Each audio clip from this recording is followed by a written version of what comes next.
Welcome to the Modern Mystics podcast. I'm your host, Alana Kaivalia, and I am so excited today to be sharing this podcast space with dear friend and lead mystics mentor, Melissa de Los Santos. She has been in my life and in my world for many years, and I have watched her and her business grow in such an extraordinary way.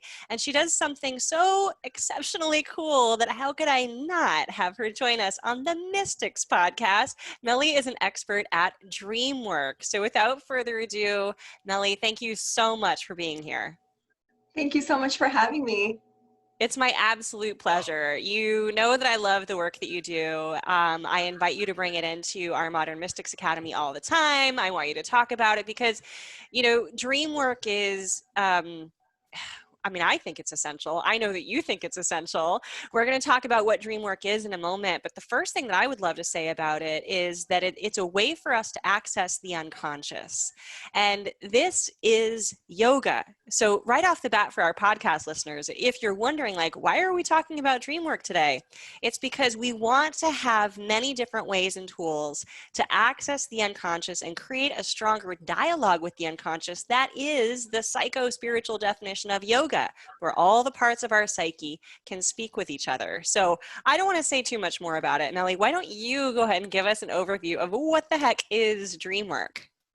Yeah, so Dreamwork for me is a way where we can, like you mentioned, tap into our unconscious mind. During the day, our conscious is what's running wild, and I feel like we downplay our emotions and the triggers that come up. Like if somebody says something and it didn't sit well, usually the conscious mind starts running wild saying, they didn't mean that, maybe you're overreacting, and that's demeaning your emotions. And there's a reason for it, right? I love how you say that we're usually not upset for the reasons we think we're upset. We're never angry for the reasons we think we are. Absolutely. Exactly. I love that. And in our dreams, the unconscious is what shines and shows us through symbols what's really going on with us, what's our triggers. And from there we can do things like yoga to work through those emotions. So it really all ties together, and it's a great way through imagery that we can really feel that message better. So the podcast listeners may or may not know, I actually have a doctorate in mythology, which is, it's crazy, kind of fun, very cool, very cool.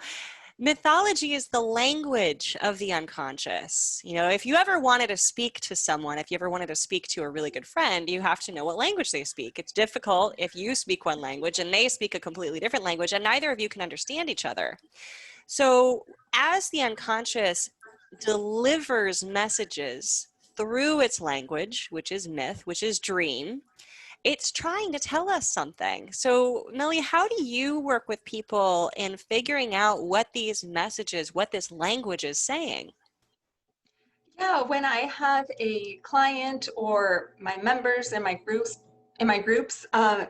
they come to me with their dream. And what I do is a combination of universal symbols with their actual representation. So I ask a whole bunch of questions to get them to find their own unique meaning, because one thing is going to mean something different for me, for you, for somebody else.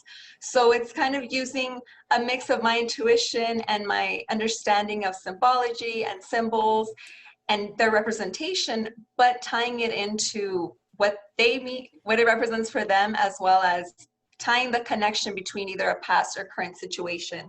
So that's kind of how I work in a nutshell. That's so important. That's such an important point because, the mythology of our dreams does appear as symbols and images or imagery. And I remember when I first started doing mystical practices, yoga included, of course I got that whatever book, the dream symbols book where I thought, obviously every time you see a rabbit, it means you're going too fast, right? But universal symbols only work, quote, universally when the people agree that that's what it means for them. So I'd like to give one example, which is the snake, which for us in the West, generally in a quote unquote universal way, the snake is generally like a bad omen. It's something to be feared. It means evil. It's a representation of the devil. Whereas in the East, the snake is a representation of higher consciousness, longevity, reproduction. It's a very different meaning from essentially the same symbol. So I love that you work with people to affirm or deny whether these representations are actually, are meaning this for them, and that you ask them what the meaning is for them. Why do you think it's so important for people to get to the bottom of the meaning of their dreams? What does that do for them? Well, it definitely helps break certain cycles. I mean, you can bring those messages from your dreams to your waking life and then start pinpointing certain triggers where you develop a different understanding with it and work with it. That's why I call what I do mostly dream healing, because it doesn't stop with what does your dream mean? It goes further than that. It goes, what are you going to do now that you have that dialogue with it? So, and on that note about like the books, the dream books, because I get that question a lot, Yeah. Googling what the dream is, I feel like that's pretty disempowering, because when you look at the book, you may wake up and have this aha moment, but have that little bit of doubt and want to go to what is quote unquote an expert, right? The book, it's Right. published, it's out there. And if the meaning is different, then you're going to feel like, well, that's probably more than likely true, Yeah. because I don't know much about this kind of thing, but nobody knows your language more than you. Absolutely. It's like you're second guessing yourself and denying your own intuition, which is the point. Right. We're trying to become more in connection with our intuition, which comes from the unconscious, because there is such wisdom and power buried within us, within the unconscious. And when we create this stronger dialogue, when we know how to receive messages from and also talk back to the unconscious, we find yoga, which is, for us as spiritual leaders and yoga teachers, that's really the goal here. So tell me, Melly, a little bit more about how somebody, I guess the question that I might have if I was listening is, yeah, I'm a yoga teacher, but like, what does Dreamwork have to do with me? Why should I incorporate this, or why should I look into this, or try it myself, right? As a yogi, what does this have to do with me? Yeah, I mean, I feel like yoga really complements the dream interpretation. I see yoga as both dream work and dream healing. Yeah. In order to sleep better, you're gonna want to do those bedtime flows and really, relax the body. And then you get into your dream. And when you wake up, you can do poses and flows that are gonna help work through that emotion. But dream work is just a different way, a deeper way, I feel, to connect with yourself, because I mean, I love the tarot, as you know. I Yeah. took your program, and the messages that come through would be similar, just that in your dream you are feeling it. So I'm not sure if I answered your question there, but as a yogi, we want to create that union with our higher self. And what better way than actually having that communication and listening? Because a lot Yeah. of people don't remember their dreams because for so long it hasn't been something that the brain knows to retain that information. Absolutely. I think you answered my question perfectly, is that, as yoga practitioners or teachers, we have to do the practices ourselves that actually create that state, that psycho-spiritual state of yoga within us. And there are tools that go beyond just asana. And you certainly, as a modern mystic, know this, that there are bigger tools that go beyond asana that help us to create that psycho-spiritual state of yoga. And our dreams are communications from our unconscious that happen every single night of our lives. All right. When we start to actually pay attention to this, it's sort of like, I spoke about creating this dialogue or communication in terms of a friend earlier. If you've been ignoring that friend for your entire life and they've been consistently trying to tell you something really important, your friend is going to be really excited when you finally start listening. And when you finally start paying attention and affirming that you understand the language, that is how you develop a stronger friendship, a stronger bond with your unconscious. So Maybe let's talk about, how do we strengthen this bond, this communication? How do we figure out these messages? How do we respond to these messages? How do we, talk back and with the unconscious? Yeah, so just like you mentioned, and I've used that friend example before, so I love it. Just like you would give a friend your undivided attention, you want to give your dreams and your unconscious that attention as well. So the first thing is not mixing the message by going to sleep with the TV on, because Uh-huh. that's like you're multitasking while talking to your friend and or going on the phone, which nobody likes that, right? Right. So I create kind of like a ritual or yeah, in a sense, a ritual where you are transitioning from all your hectic, chaotic day, all the responsibilities, and then having that clear nighttime routine to where you can Awesome. transition to your dreams. And then same thing when you wake up, have a little bit, even if it's a couple of minutes of transition in the morning, because imagine you have this really insightful message, this big aha moment, and then the alarm is just rocking out whatever fire alarm goes off. It's going to snap you into it and back into your regular day, and you're going to be Right. rushing out without really having that moment to listen, kind of like when we're in shavasana and we allow those, the whole hour long practice to seep through, or when Yeah. we om and we have that moment of silence to really listen. We want to Right. do the same thing with our dreams. What are some of the things that you suggest to your clients that they do in order to, and I like that idea of honoring that part of you, this very rich, deep and important part of you that is the unconsciousness, honoring it enough like a good friend to gracefully move into that transition where you're then, taking time with the unconscious, which is sleep, and then honoring them enough to, gracefully exit that. It is a ritual. So what are some of the things that you ask your clients and suggest that your clients do to do that, to honor that space? Yeah, to honor that, doing something before bed that's going to help you quiet your mind. I am huge on essential oils, so I definitely have like what I call dream elixirs, mixing Ooh. different oils to help you really create that environment in your dream chamber, which is Uh-huh. a fancy way of saying room. So really using those, and I mean, there's a whole bunch of oils too that incorporate certain messages in your dreams, like promote it more.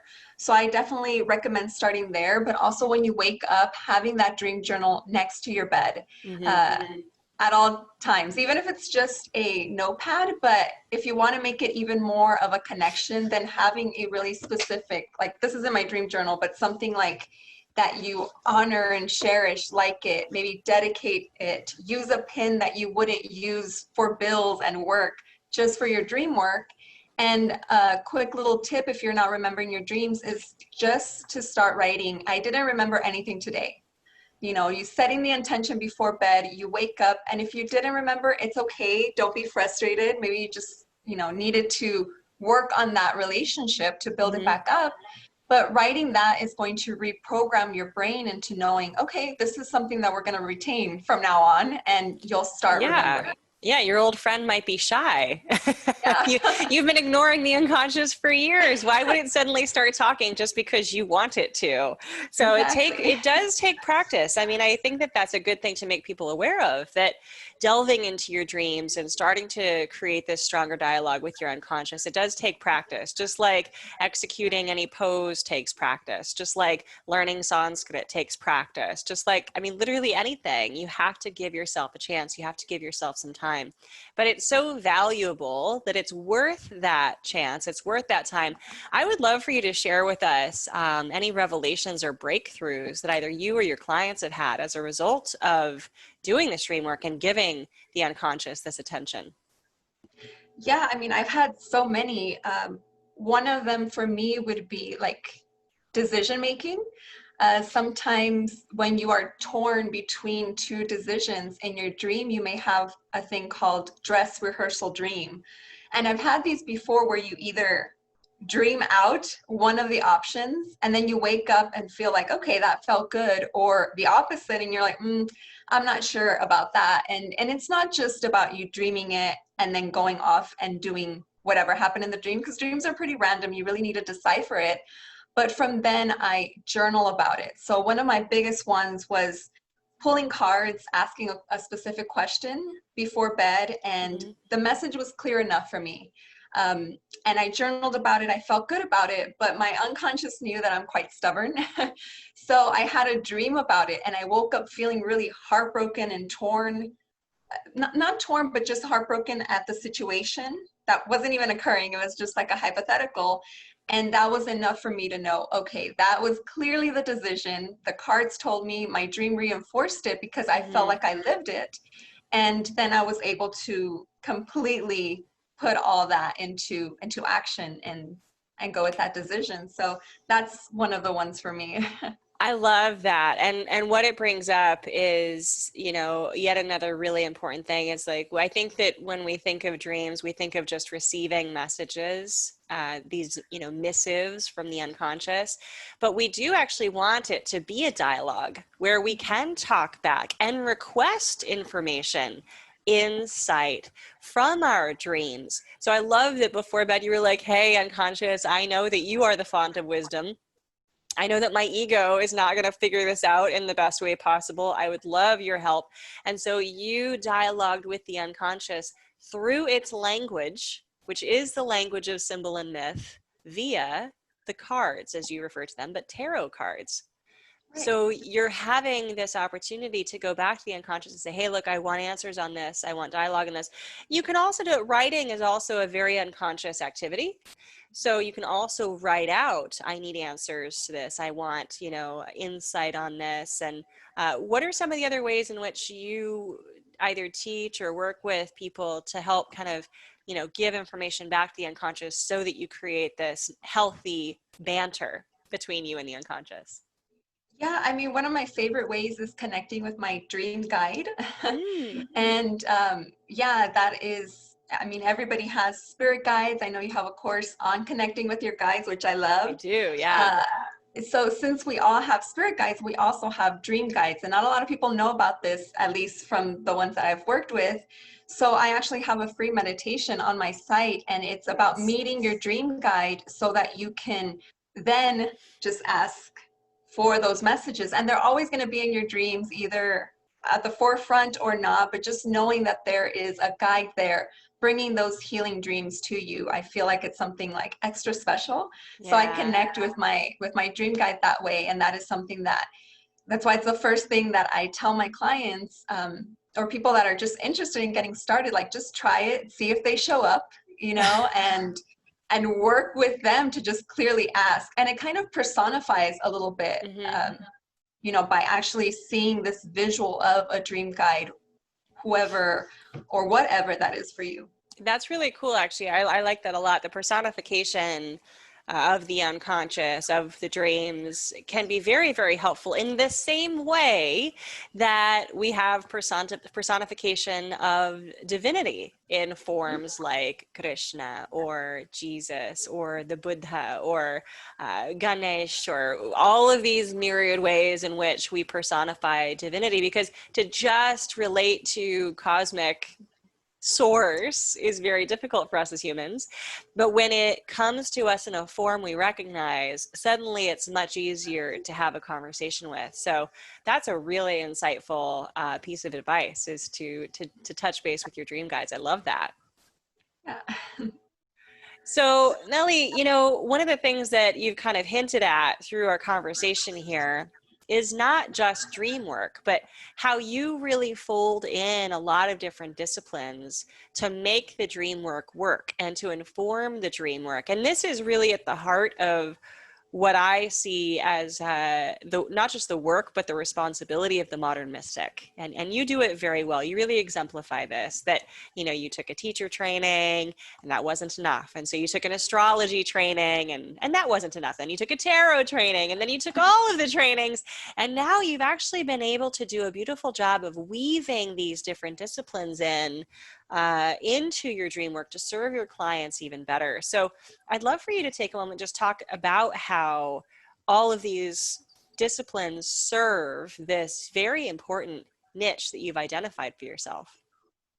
Yeah, I mean, I am I am really interested in a lot of things, and for me it's never been enough to just, take one class. I have to full on take a whole program like I did with your 500-hour training. I Uh-huh. was a newbie yoga, and I just decided to go for it. So I have certifications in a lot of different modalities, and I use these to enhance the messages that show up. So I've studied crystal healing, tarot reading, astrology, you name it. I'm missing a whole bunch, but what I do is use these tools to enhance the message either through dream work, so using them to enhance the dream to help you sleep better, even Mhm. bring specific types of dreams, but also when you wake up, what is the healing required? Is it a Mhm. specific crystal, or maybe do a crystal grid with essential oils, ritualize it a bit more?